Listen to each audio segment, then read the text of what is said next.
Hey guys, Metal Driver here bringing you another WWE review. Today I'll be looking at the Amazon exclusive Ultimate Edition DX Triple H. On the side you get an image of Triple H. Then on the back you get the figure posed, another image, a brief bio, a career highlight, and a description of this figure. Alright, so that was the box, so without further ado, let's go ahead and open this up and take a closer look at Triple H. And here we have the game Triple H out of the packaging, but before we take a look at the figure, let's look at the accessories that he comes with. He comes with two fisted hands, two open hands to do the DX crotch chop, a water bottle, a DX baseball cap with the 2006 version of the DX logo, a soft goods t-shirt with that same spray painted DX logo with the little character of Triple H and Shawn Michaels on each side. Now this is a nice shirt because this is one of those shirts that they released back in 2006 during that DX reunion, so this is pretty synonymous with that incarnation of DX, although it would have been nice to get that other shirt with the rooster on it, but somehow I don't think Mattel would have been able to get away with that shirt. And then he does come with two extra head sculpts, so looking at the first one, this expression shows Triple H smirking, which looks pretty good. It is painted pretty well for the most part, the eyes look pretty good, the eyebrows, and the facial hair, and speaking of which, this is the mustache mutton chop combo that he had during this time period, so very reminiscent of the Lemmy Kilmister look, which I always like this facial hair because I am a fan of Motorhead. Triple H is actually the one who got me into the band way back when he first started using the game as his theme song, so I always thought that he used this to pay tribute to Lemmy,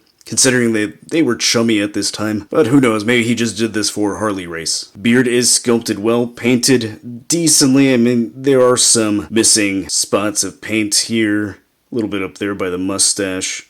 This side looks better. The hair is sculpted pretty well, it's slicked back. Pretty much just one solid color. Although with the sculpting it does give it that shadowy effect, so that looks really cool. Then looking at the other head sculpt, this is also painted pretty well. The eyes look pretty good. So do the eyes. Now the facial hair on this one is painted better, sculpted really well. Now this one has an open mouth screaming head sculpt, so this would be perfect for posing on the turnbuckle, or possibly even spitting out his water. Hair sculpted really well. Pretty sure it's the exact same hairpiece, which is slicked back with some hair at the front here to go over his shoulders, so that looks really nice. Then looking at the default head sculpt, this has a stoic expression, a determined look on Triple H. I think this is sculpted pretty well. In fact, all three head sculpts look really good. They're all brand new, so that's nice. So no reused head sculpts here. The eyes and the eyebrows are painted well. The lips look good. The facial hair looks good for the most part as far as the paint goes. The sculpting is really good though. And then he's got the exact same hair sculpt as the other two head scans. Then taking a look at the body, this is that newer body that we have seen on some of the more recent Ultimate Edition figures, which I think looks really good. I think it fits this Triple H pretty well, although I don't think he was this jacked. He was beefy and big at this time, but I don't think he was as ripped, but I could be remembering that wrong. Either way, I think this looks really good. It's got that butterfly joint right there, so that looks really nice. It's got pinless elbow, which actually mine is missing an elbow pad here, so that's kind of annoying. But I can easily find an extra elbow pad from one of my other figures. It is just a standard black elbow pad, so I actually might swap it with this basic DX Triple H. It's got the spray painted logo on the elbow pad, so that might look cool.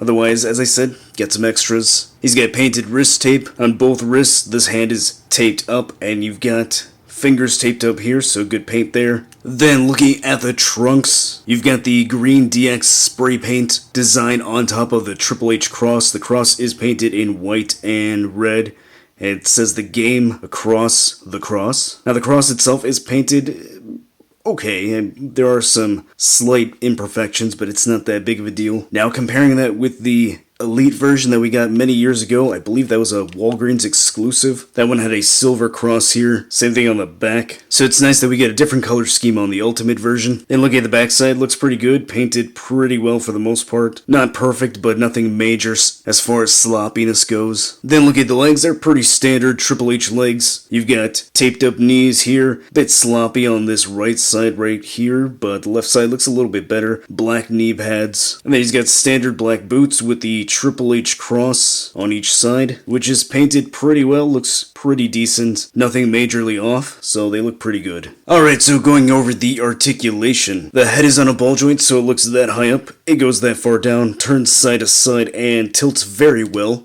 His shoulder goes that high up, it rotates all the way around, there's a bicep swivel, double jointed elbows, pretty decent range with that elbow pad. Let's see the full range here without the elbow pad, and yeah, that looks really good. A swivel and hinge at the wrist, butterfly joint, ball joint at the diaphragm, so he crunches that far forward, goes that far back. He can tilt pretty well. Waist swivel, ball joints at the legs, so he goes that far out, that high up. There's a thigh cut, double jointed knees, a cut at the top of the boot, ankle goes that high up, that far down. He's got some pretty decent ankle pivot and toe articulation. Alright, here's the new Ultimate Edition DX Triple H next to the Elite version, and looking at those two side by side, and the Ultimate Edition is much better. Seriously, that head scan with the old Elite, that does not look good.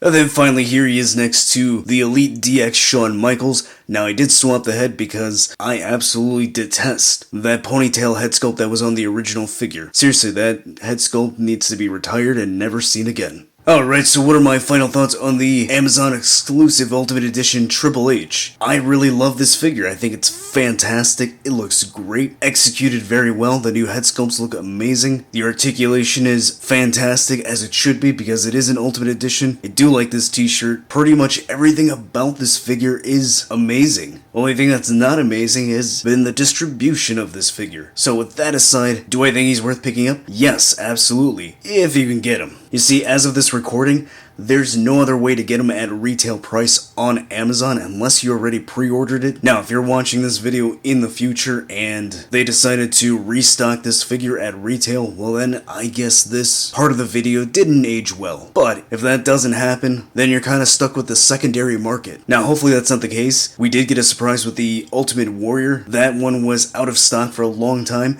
No one knew that it was going to be restocked. It did, just randomly, and as of this recording, it is still available on Amazon for retail. Now, if you are someone that did pre-order this, like myself, and you were one of the lucky ones to get one, hey, awesome. And I say that because I'm not one of those lucky ones. And you might be wondering, well, what do you mean? Don't you have it right there? Yeah, I bought this on Mercari. See, mine that I pre-ordered still haven't shipped. And I purchased those the moment they went up on pre-order in August. And I'm not the only one. There are still several people out there that have not received theirs. And there are some that did, and they received the Ultimate Warrior instead. So that is very frustrating. It seems like this has been happening with the Amazon exclusives. I don't know what's going on. But Mattel, if you are watching this, you gotta get your crap together, because this is absolutely frustrating. These figures, they sell out really quickly. On the pre-orders, you have to be like literally clicking on your computer and refreshing in order to get these in your cart and purchased. And then when you do manage to get them, you're not even guaranteed to have them shipped along with everyone else's. I mean, in fact, I'm still waiting on my Amazon Hulk Hogan. They're scheduled to be shipped in August. How is that the case that almost a year after everyone else receives theirs, I still haven't gotten my Hogans? Yeah, I did a review of it months ago, but that was one that I bought on the secondary market. And then when I asked Amazon, like, hey, what's going on? Their response is, well, I don't know. We don't have any in stock. We'll ship them out when we do. So, please Mattel, work this out, fix this. This is quite frustrating. Isn't that an issue that I deal with on Ringside? Yeah, you can say what you want about Ringside collectibles, but the one thing that I can always count on is that they're going to be shipped on time. Unless there's a factory delay, which in that case, they always let you know. Now I get these are first world problems.